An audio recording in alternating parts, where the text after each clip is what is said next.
Let me just say quickly about Charlie. I've known him since he was a teenager, and just an amazing person. But the two things that stick out, he's a Christian man.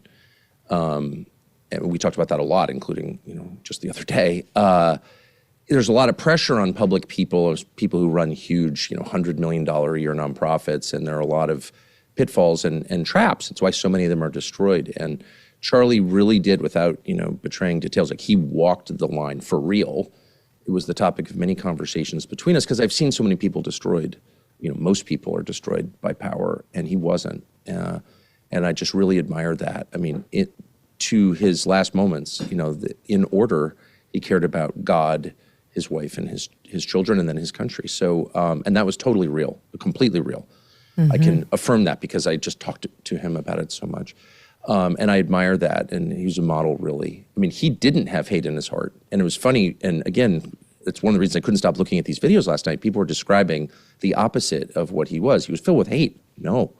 And if you talk to him about people who had attacked him or who were truly his enemies, up to, and I think including the people who assassinated him yesterday, he would never, ever express hate, ever. He would always turn to, no, this person has been led astray. This person is clearly possessed by dark forces. This person is a perpetrator, but also a victim of evil. I mean, that really was his worldview. That's the Christian worldview.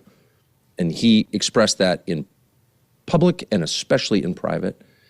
And I think that faith, which was completely real, not the fake faith that you see on display so often, but a real one, that was the root of his courage. And he had real courage.